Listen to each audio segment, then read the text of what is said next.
Olá, continuando o nosso estudo da Epístola de Paulo aos Gálatas, parte das lições da Escola Sabatina deste terceiro trimestre de 2017. Estamos agora diante da lição de número 4, Justificação pela Fé. E agora nós vamos estudar algumas passagens cruciais do apóstolo no que diz respeito à justificação pela fé em Cristo Jesus. Nós vimos na semana passada como que o Concílio de Jerusalém, Atos 15, Gálatas 2, resolveu o problema da circuncisão no que diz respeito aos gentios. Os gentios que se tornavam cristãos não precisariam submeter-se à circuncisão. Mas isto criou um problema, porque os judeus circuncisos estavam se recusando a entrar em comunhão com os gentios incircuncisos. E nós vemos este episódio no relato de Gálatas, capítulo 2, versículos 11 a 14, em que Paulo teve que dar uma dura repreensão a Pedro na presença de todos. O concílio vindicou o apóstolo Paulo. O concílio vindicou o evangelho de Paulo, mas a igreja continuava desunida. Os gentios estavam sendo recebidos sem a circuncisão, mas os judeus que praticavam a circuncisão achavam que não deveriam ou não poderiam entrar em comunhão com eles. E a implicação é óbvia, uma igreja dividida, duas igrejas, duas comunidades, dois evangelhos, um para os gentios, outro para os judeus. No capítulo 2 do livro de Gálatas, versículos 15 até 21, o apóstolo Paulo faz uma exposição muito clara e poderosa acerca da justificação pela fé. E ele começa: nós, judeus por natureza, aparentemente ele está falando com Pedro, não é? Nós, judeus por natureza, e não pecadores dentre os gentios. E agora vem aquele texto que é um texto chave, é um texto forte, é um texto claro sobre justificação pela fé. Sabendo, contudo, que o homem não é justificado por obras da lei, e sim mediante a fé em Cristo Jesus. Gálatas 2,16. Também nós temos crido em Cristo Jesus para que fôssemos justificados pela fé e não por obras da lei, pois por obras da lei ninguém será justificado. O apóstolo vai e vem, afirma de modo positivo, de modo negativo, repete para não deixar nenhuma dúvida. E ele inicia o 15 dizendo: nós, judeus.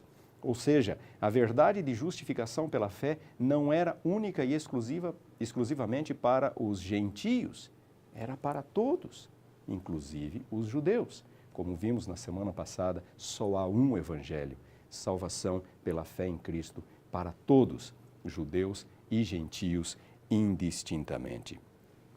E este é um conceito extremamente importante. O conceito de justificação, para quem eventualmente não entenda, é um conceito extraído do contexto de uma corte de justiça. A Bíblia, especialmente o apóstolo Paulo, se utiliza de diferentes metáforas para descrever a atuação, o resultado, não é? A operação da graça de Deus na vida e na salvação do ser humano. Às vezes, Paulo fala em redenção. Redenção é uma metáfora extraída do contexto do mercado de escravos, em que alguém comprava o escravo e poderia eventualmente colocá-lo em liberdade. Então, o ato da redenção implica no pagamento de um preço, foi isso que Jesus fez na cruz. Salvação é uma metáfora em que alguém é resgatado, mas sem que haja necessariamente o pagamento de um preço. Justificação é outra metáfora que visa descrever aquilo que Deus faz para conosco. E esta metáfora é extraída, como eu disse, da corte de justiça. É como se alguém estivesse ali para ser julgado por um delito, por uma culpa, por algo errado que ele fez. E então vem o veredito, justificando ou condenando, declarando aquela pessoa inocente, declarando justa ou condenando. Então, o ato da justificação é, na verdade, uma declaração de Deus em que Deus considera a pessoa justa, o pecador justo. Agora, nós temos um problema bastante sério aqui, um problema bastante grave, porque lá no Antigo Testamento, Êxodo capítulo 34, versículo 7, Deus fala que ele não inocenta o culpado. E Deus não pode inocentar o culpado. É claro, porque senão Deus estaria fazendo pouco caso de sua lei, ou de suas leis, de seu princípio de justiça. Deus dissera a Adão e Eva, no dia em que comeres, certamente morrerás. Pelo profeta Ezequiel, Deus falou, a alma que pecar, esta morrerá. E o próprio apóstolo Paulo enfatiza diversas vezes, o salário do pecado é a morte. Portanto, Deus, para ser justo, ele precisa condenar o pecador. Como pode então Deus justificar o pecador? O natural seria condená-lo. Deus justifica o pecador porque Cristo Jesus se oferece voluntariamente para sofrer a pena que era devida ao pecador, que o pecador merecia. Portanto, ao Jesus morrer em nosso lugar na cruz, Deus pode justificar aquele que recebe a Jesus como seu Salvador. Eu creio em Jesus, eu creio que Jesus pode, os méritos de Jesus podem cobrir a minha culpa, o meu pecado, e eu sou justificado então por aquilo que Jesus fez por mim na cruz do Calvário. E existe alguma dúvida com relação à terminologia bíblica sobre justificação? Às vezes a Bíblia fala que nós somos justificados pela graça, às vezes fala que somos justificados pelo sangue, às vezes fala que nós somos justificados pela fé e, eventualmente, até somos justificados pelas obras, não é? Tiago fala isso. Como entender? Estaria a Bíblia entrando em contradição? É apenas uma questão de colocação, de entendermos corretamente a linguagem bíblica. Por exemplo, graça é a fonte da nossa justificação. Graça é este ato imerecido de Deus por nós, esta oferta salvífica que nasce inteiramente no amor de Deus, no coração de Deus, o amor de Deus para com seus filhos, ser justificados pela graça. Graça é a fonte da justificação. O sangue, por sua vez, é o meio da justificação. Somos justificados pelo sangue de Cristo, ou seja, Jesus, o sangue de Jesus foi derramado em nosso lugar e por isso nós somos justificados, se cremos em Jesus como nosso Salvador pessoal. A fé, por sua vez, é como nós recebemos este dom, esta dádiva, esta oferta que Deus nos faz. Recebemos única e exclusivamente pela fé. Não há nada que nós possamos fazer para merecê-la. Deus não exige absolutamente nada de nós, e nós já vamos ver, e não há nada que nós realmente pudéssemos fazer para receber esta salvação que vem de Deus, que é um dom da graça de Deus. A graça é a fonte, o sangue é o meio, a fé é como nós recebemos esta justificação. E as obras, como diz Tiago, são as evidências da nossa justificação. Assim, essa terminologia, essa linguagem bíblica fica um pouco mais fácil de ser compreendida. Mas Paulo diz em Gálatas 2,16 que o ser humano não é justificado diante de Deus por obras da lei. E surge a pergunta, por que não? Por que nós não poderemos ou não podemos ser justificados diante de Deus pelas obras da lei, pela obediência?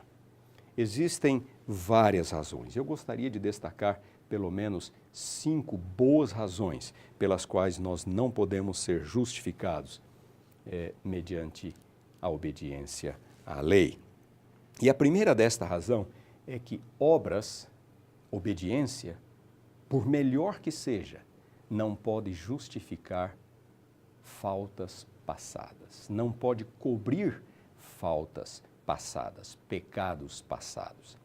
Mesmo que nos fosse possível prestar a Deus uma obediência perfeita, mesmo que isto fosse possível, restaria a nossa culpa dos pecados passados. Por que que a obediência presente não pode cobrir a culpa de pecados passados? É muito simples. Porque a obediência presente, mesmo se fosse possível, repito, prestar a Deus uma obediência perfeita, Obediência presente é aquilo que Deus exige de nós hoje. Não sobra para cobrir faltas passadas. Não sobra para cobrir erros passados. O que significa dizer que, uma vez violando um dos mandamentos de Deus, uma vez cometendo um pecado, nós incorremos na maldição da lei, que é a morte, não é a condenação da lei. É exatamente isto que Paulo diz em Gálatas capítulo 3, versículo 10. Ele diz: todos quantos, pois, são das obras da lei, estão debaixo da maldição. Os que buscam a lei para encontrar salvação, na verdade, só encontram maldição, que é a morte, não é? Porque a lei revela o pecado e condena o pecador. Esta é a maldição da lei, é a sua condenação. Porque está escrito: maldito todo aquele que não permanece em todas as coisas escritas no livro da lei. Então, a partir do momento que nós cometemos um pecado, a partir do momento que nós violamos o menor dos mandamentos, se é que há maior ou menor e menor, nós incorremos na maldição da lei. Nós temos uma culpa, nós temos uma pendência. E esta pendência com Deus, esta dívida que nós temos com Deus, equivale à nossa vida, porque o salário do pecado é a morte. Então, mesmo que nos fosse possível, nos seja possível prestar a Deus de hoje em diante uma obediência perfeita, o que fazer da nossa culpa passada, dos erros cometidos? É por isso que obediência à lei não pode nos justificar diante de Deus. Uma segunda razão é deduzida de Isaías capítulo 64, versículo 4, aquela conhecida passagem do profeta onde ele diz que todas as nossas justiças não passam de trapos de imundícia diante de Deus. É exatamente isto, porque mesmo o melhor do esforço humano, da obediência humana, está manchado pelo pecado. Infelizmente é assim. Nós temos um coração pecaminoso e nós não conseguimos nos ver livres de pelo menos um sentimento de orgulho, um sentimento de vaidade, uma segunda intenção. Tudo que nós fazemos está manchado pelo pecado que habita em nós. Uma fonte contaminada não pode produzir senão água contaminada. E é por isso que todas as nossas justiças diante de Deus não passam de trapos de imundícia, por melhores que sejam. Uma terceira razão pela qual nós não podemos ser justificados diante de Deus mediante a obediência à lei é porque méritos humanos, obediência à lei, isto apenas alimentaria o orgulho humano, que é a própria essência do pecado. Quando nós vamos para Efésios capítulo 2, versículos 8 e 9, nós lemos aquela passagem muito conhecida: porque pela graça sois salvos mediante a fé, e isto não vem de vós, é um dom de Deus, não vem de vós, não é algo que o ser humano produz, é uma dádiva, é um dom de Deus. E então Paulo complementa no versículo 9, não de obras, para que ninguém se glorie. O ser humano, infelizmente, tem a tendência de se orgulhar de suas realizações, daquilo que ele faz, dos seus méritos, das suas virtudes. E como eu disse, o orgulho é a própria essência do pecado. E todos nós somos pecadores, nosso coração é corrompido. E se a justificação diante de Deus fosse por mérito, nós teríamos de que nos vangloriar. Ou seja, o mérito humano apenas contribuiria para alimentar ainda mais o pecado que existe em nós, que é o orgulho. Não somos justificados por obras da lei. Mais uma passagem de Paulo nesta direção, Romanos capítulo 3, versículo 27, o apóstolo deixa bem claro: onde, pois, a jactância? Onde, pois, o orgulho? Foi de todo excluída. Por que lei? Das obras? Pergunta ele. Não, pelo contrário, pela lei da fé. No plano escolhido por Deus para a salvação do ser humano, pela fé em Cristo Jesus, não há espaço para obras, porque não há espaço para o orgulho humano. E um outro motivo, uma quarta razão pela qual nós não podemos ser justificados pela obediência à lei, é porque, se assim o fosse, nós como que colocaríamos Deus em obrigação para com o ser humano. Vamos ler Romanos capítulo 4, versículos 4 e 5, onde Paulo diz: ora, ao que trabalha, O salário não é considerado como favor e sim como dívida. É claro, se você trabalha no final, se você trabalha o mês todo, chega no final do mês, você recebe o seu salário, você não vê naquele salário um ato de misericórdia do patrão, não é? Você fala, não, eu fiz por merecer, ele me deve isto aqui, eu trabalhei, ele me deve. A mesma coisa com relação a Deus. Se a salvação fosse mediante a observância da lei de Deus, nós estaríamos como que colocando Deus em obrigação para com o ser humano, em obrigação para conosco, não é? Mas, versículo 5, Romanos 4, 5, mas ao que não trabalha, porém crê naquele que justifica o ímpio, a sua fé lhe é atribuída como justiça. Esse pensamento de que quando nós fazemos alguma coisa, Deus está como que obrigado a nos atender, a nos perdoar, a nos justificar, a nos salvar, como isto diminui a Deus? Isto apenas reflete a arrogância do coração humano. E eu me lembro da parábola do fariseu e do publicano que nós encontramos em Lucas 18. Vocês também certamente se lembram. O fariseu no templo orava, estufava o peito, olhava para cima e dizia, ó Deus, graças te dou, porque não sou como os demais homens, roubadores, injustos, adúlteros, nem ainda como este publicano, pecador. Dou o dízimo de tudo quanto ganho, jejuo 2 vezes por semana. Só faltava Deus perguntar lá de cima, muito bem, quanto é que eu te devo? Ele estava orando como se Deus estivesse obrigado a lhe perdoar, a lhe aceitar e a lhe dar todas as recompensas, todas as bênçãos que o céu tem para os seres humanos. Já o publicano, o pecador, nem ousava levantar os olhos ao céu, apenas batia no peito e exclamava, ó Deus, sê propício a mim, pecador. Pergunta Jesus, qual dos dois desceu justificado para casa? Nós não podemos, de forma nenhuma, imaginar que por aquilo que nós fazemos, Deus é obrigado a nos atender. E nada poderia ser mais cruel, nada poderia ser mais profano no que diz respeito à nossa salvação. E uma quinta razão pela qual nós não podemos ser justificados pela obediência à lei é porque isto tornaria a graça de Deus desnecessária.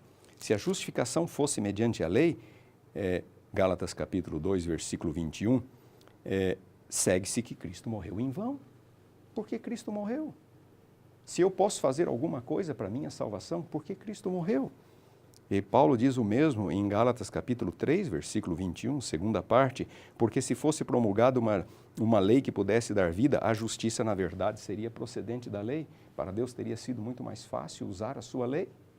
Não precisaria enviar Jesus para morrer em nosso lugar.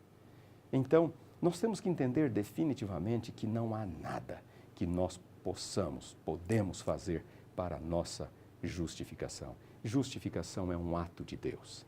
É um ato da graça de Deus, pelo sangue de Cristo, que deve ser recebida pela fé. É a única forma de nós sermos aceitos ou declarados justos, declarados inocentes por Deus, dentro desta metáfora jurídica utilizada por Paulo, a metáfora da justificação. Justificação, portanto, não é o homem fazendo uma parte e Deus fazendo uma parte. É Deus fazendo tudo. Deus faz tudo. O melhor que nós pudéssemos fazer ainda seria considerado um trapo de imundície diante de Deus. É Deus fazendo tudo e nós apenas aceitando. O homem apenas, a única contribuição, dizia Lutero, que o ser humano faz para a sua salvação são os pecados, dos quais ele precisa desesperadamente ser salvo. É Deus fazendo tudo. Mas Paulo continua, Gálatas capítulo 2, versículos 17 e 18. Mas se procurando ser justificados em Cristo, fomos nós mesmos também achados pecadores, dar-se-á o caso de ser Cristo ministro do pecado? Certo que não. Qual é o pensamento aqui? O pensamento é mais ou menos o seguinte, e talvez isso reflita o que os judaizantes estavam dizendo. Uma pessoa justificada pela fé, ela volta à prática do pecado, os judaizantes poderiam estar culpando o evangelho de Paulo. Não está vendo o que esse evangelho provoca? Esse evangelho faz com que pessoas voltem à prática do pecado. O apóstolo Paulo rejeita este pensamento, diz de modo nenhum. E ele explica no versículo 18, porque se eu torno a edificar aquilo que destruí, que é a minha vida de pecado, a mim mesmo me constituo transgressor. Quer dizer, se alguém apostata, se alguém que foi perdoado, justificado por Deus, volta à prática do pecado, isso não é culpa de Deus, não é culpa do Evangelho, não é culpa de Cristo. É culpa da própria pessoa que resolveu jogar por terra a operação da graça em sua vida e voltar à prática do pecado. E no versículo 19, um texto difícil para alguns, porque eu, mediante a própria lei, morri para a lei, a fim de viver para Deus. Eu, mediante a própria lei, morri para a lei. A lei apenas revela o pecado. E ao revelar o pecado, a lei condena o pecador. Quando Paulo fala, mediante a própria lei, eu morri para a lei, Paulo quer dizer, eu morri para a possível utilização da lei como algo meritório. Eu entendo que a lei apenas revela o pecado e condena o pecador. Não há nenhuma virtude salvífica na guarda da lei. Morri para a lei como meio de salvação. Paulo não está falando de obediência à lei, ele está falando do mau uso da lei, do uso da lei para se conseguir méritos diante de Deus. Portanto, pela lei, visto que eu sou pecador, eu morri para a lei. Eu não uso mais a lei como método salvífico. Eu vou viver para Deus. E então vem o versículo 20, finalzinho do 19, e o versículo 20, que é um dos versículos mais extraordinários que nós encontramos em Paulo. Estou crucificado com Cristo. Logo, já não sou eu quem vive, mas Cristo vive em mim. E esse viver que agora tenho na carne, vivo pela fé no Filho de Deus, o qual me amou e a si mesmo se entregou por mim. Paulo, ao compreender o Evangelho, ao compreender que a lei nunca foi dada para salvar, a lei não pode ser usada, este não é o propósito da lei, a lei não pode ser usada como um método de salvação. A lei foi dada para ser obedecida, porque ela reflete os princípios do caráter de Deus, da justiça de Deus, mas jamais para ser usada para se alcançar méritos diante de Deus. Quando Paulo entendeu isso, ele disse, eu morri para a lei. Talvez ele estivesse refletindo na sua antiga vida de fariseu, morri para a lei. Pela própria lei, ao a lei revelar o meu pecado e me matar, morri para a lei, para viver para Deus. E então, ele resume a experiência da justificação no ato de morrer com Cristo. Ele, o pecador, precisa morrer, mas quando ele aceita a morte de Cristo como sendo sua, é como se ele estivesse morrendo com Cristo. Ele vê na morte de Cristo a sua morte. Então, ele morre com Cristo sobre a cruz do Calvário, para que possa viver para Deus uma nova vida, uma vida perdoada, uma vida justificada. Vivo pela fé no Filho de Deus. E ao assim fazer, termina Paulo, versículo 21, eu não anulo a graça de Deus. Eu não anulo a graça de Deus. Este é um ponto extraordinário. Nós temos que entender este aspecto. Que a lei não pode contribuir em absoluto para a nossa salvação. É unicamente a graça de Cristo. E nós temos que nos identificar com Cristo. Aceitá-lo pela fé significa ver na sua morte a minha morte, a nossa morte. Morrer com Cristo, para que nós realmente possamos, uma vez justificados, viver para Deus. Há uma citação que eu gosto muito e eu gostaria de compartilhar com vocês. Ellen White, Testemunhos para Ministros, página 456. O que é justificação pela fé? Pergunta ela. É a obra de Deus em lançar por terra a glória do homem. Lançar a glória do homem no pó e fazer pelo homem aquilo que ele não pode fazer por si mesmo. Isto é justificação pela fé. E só seremos de fato justificados se entendermos que não há nada, absolutamente nada, que possamos fazer para a nossa salvação. Apenas aceitar humildemente, agradecidamente, este dom extraordinário de Deus, por meio de seu Filho, Jesus Cristo.